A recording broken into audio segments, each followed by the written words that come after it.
Hi and welcome back to my channel.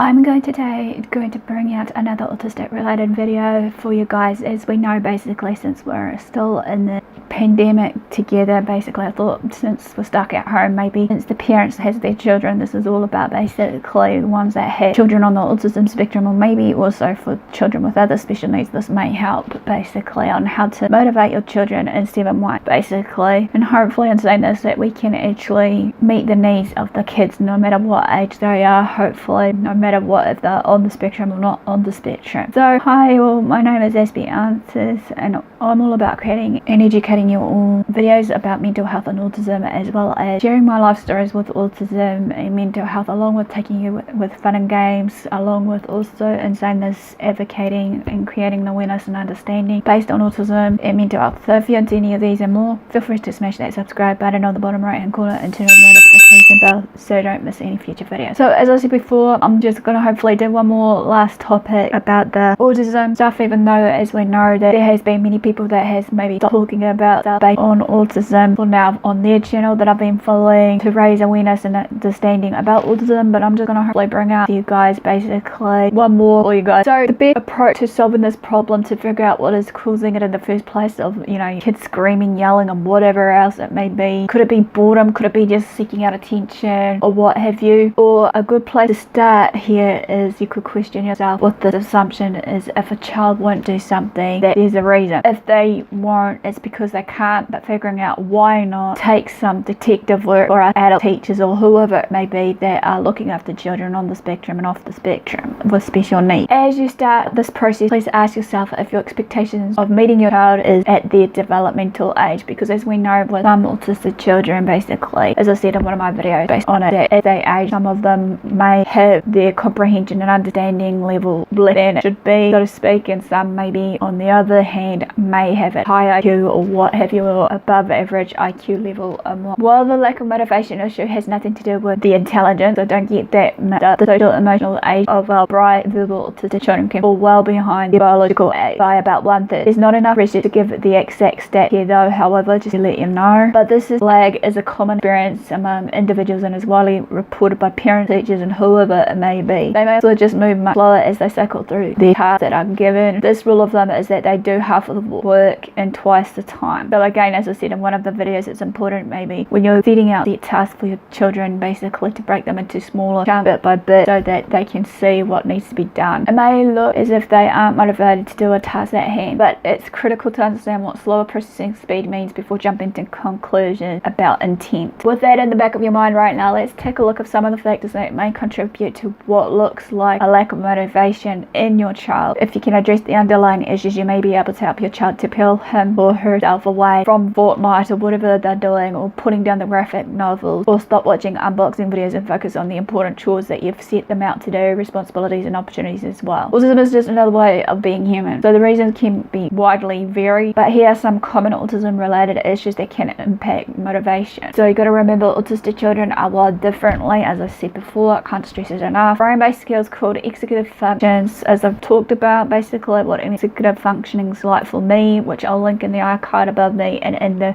description box below me. But back to this is basically executive function allows us to achieve any goal-oriented task that is set and given an aim. For autistic children, adults alike, regardless of how bright they are or verbal they are, often they have problems with executive function. This can affect the ability to 1. Start anything, plan sequence steps and manage time, be flexible in their thinking, transition from one task or step to the next task or step, what have you, remember what they were just asked to do, manage their emotions or control their responses when they do communicate to you, organizing anything such as their desks, backpacks, notebooks, rooms, wallets, etc., maintaining focus and attention on you. The majority of people with autism spectrum disorder do have significant executive functioning challenges, and one of the most common issues is the difficulty of initiating some tasks that are given. This will mean even when your son or daughter knows how to do their work, they might not know how to start. Thus, when autistic children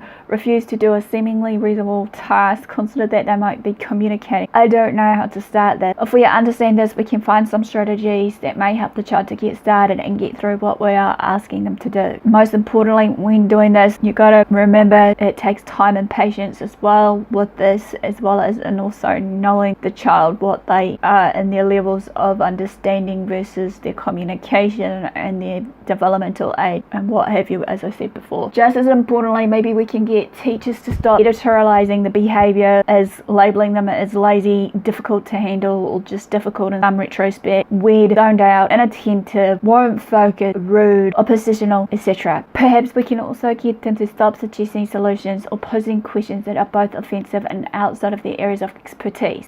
You should be more consistent at home as well as in the school if you're in the school. Can you take him or her to the doctor to get medication for tension? What's going on in your home? You need to ask these questions as well. Fortunately, we know everyday challenges in executive functioning can be addressed in your child's individual educational plan or IEP. Once you know what you're dealing with, the school can help you as a parent to identify strategies that may help your child to find ways to be successful. The book Smart But Scattered is a fantastic book to read, so I suggest that as a resource for you guys to read. Children and teens with autism often seem to have performance anxiety, as we know. Since autism is a pervasive developmental disorder, they may develop skills differently than a typical average person in every area of functioning across a lifespan. Our child's communication skills, social skills, life skills, as well as how they experience the physical may not develop or be learned in the same way as your typical child that acquires the knowledge or at the same pace. The way a person with autism spectrum disorder learns things, however, isn't wrong, but it is outside of what we commonly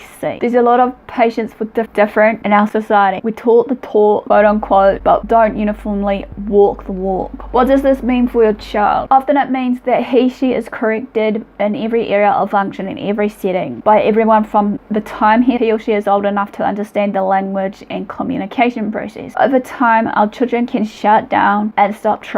Why bother trying to make friends when you get embarrassed, humiliated and scolded each time? Why bother trying a new life skill or homework problem or sport? Same outcome, the reprimand and the shame from others around them. It happens at school a lot. Our children are expected to learn the same curriculum as their typical peers and do the same volume of work. Our visual learners are expected to learn by lecture. Our auditory learners who can't hear and write at the same time are expected to take notes. Our kinesthetic hands-on learners are expected to make sense of some text and words instead of experiencing something for themselves. When they try to do the work, it's done incorrectly, too slowly, they miss the point of the question or illegible. Over time, our children learn not to trust their instinct and ability anymore. They don't want to try because if they do, it'll be another opportunity for an adult to tell them they're wrong or that they need to do something over it again until they get it right. They may develop chronic performance anxiety. Who would want to try if they knew they'd experience that same loss of dignity every time? Not me, that's for sure. Not them, not you. Performance anxiety is just one kind of anxiety that can impact our children and affect motivation. Children who are teased or bullied may have difficult time feeling motivated enough to even get out of bed, let alone study or get through the day or even a major project through that day. In fact, children with autism spectrum disorder who are bullied can show symptoms of anxiety that resemble post-traumatic stress disorder or PTSD. They keep reliving the incident and it plays over and over again in their mind and even for many years later. They can't seem to shut off the memory of the social injury. Anxiety is a major concern for our children that can't be overstated. It impacts not only motivation, sleep and learning, but a child's ability to experience happiness, joy and well-being. The more engaged they are, the more likely they will be able to do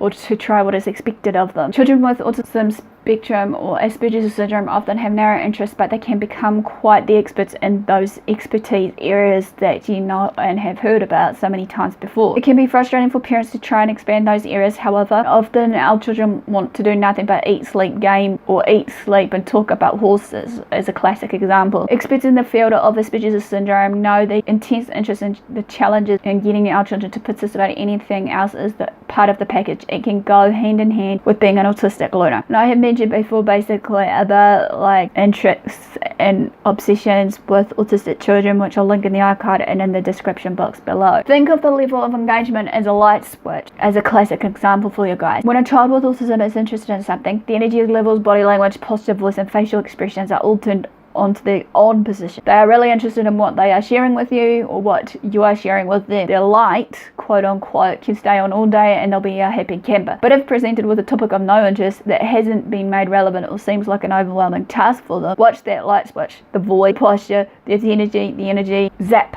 off. In order to improve motivation, we need to make the work meaningful to the child. We have to connect it to a future goal or to an area of their special interest. Sensory processing and motor challenges can be a significant factor in motivation or lack thereof. We know that up to 90% of those with autism have sensory and motor issues that are the cause of or contribute to emotional or behavioral responses. We have to know how well children are experiencing their physical and sensory world before we try to figure out why we can't get them to do anything except their special interests. Since fine motor challenges can make all life skills and homework onerous, tiring, and very even painful, and sensory overload can leave children in a state of heightened anxiety, it's critical to know how children are impacted as you figure out the best way to teach and support them. Executive dysfunction, engagement, anxiety, and sensory and motor issues are just some of the factors that can contribute to the lack of motivation. These barriers to motivation can seem daunting, but once you put your autism goggles on and view them through their lenses, the path becomes clearer. So here are some suggestions from me to you, hopefully, to get the ball started. So number one is start with a couple of assessments if you don't already have them. So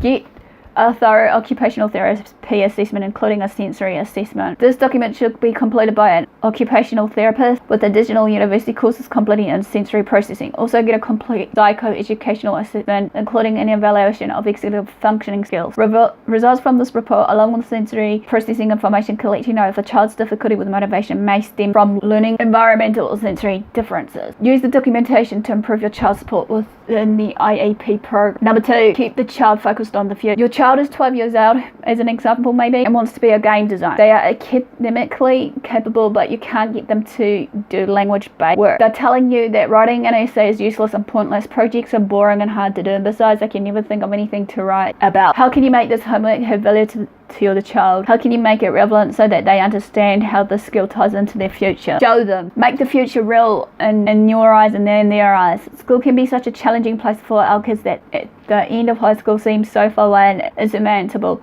We have the power to keep them focused on a future that's built on their strengths and that has them surrounded with those who share their interests. Some creative ideas that have worked for others include read course descriptions from post-secondary programs, take the virtual tours, see to the dorms and classes, the cafeteria, the gaming lab, etc., etc. Call the university or college they are wanting to attend to and actually set up a time and actually visit one day for this and see if you can get a professor or a teacher to meet with you and your child. Pay for lunch, let the professor get your child excited about the future. Let the professor, lecturer, what have you, praise him or her for his or her high marks in computer tech and math, and also tell him or her will have to raise his or her English marks to get into this kind of program. In this case, the right messenger can make all the difference when you're trying to motivate your kid. But as a key reminder also, as I'm sharing this, that not all autistic children are wizards of computers, maths and all that. Some will be vary out from different other perspectives as well. Read, right. Your child's elementary or high school may be able to help improve motivation, can encourage teachers to use the child's special interest to get them more engaged in schoolwork. For example, instead of having them write a short story, let them write a game story and a plot. Include famous game developers independence when the class has to write a biography. For art class, however,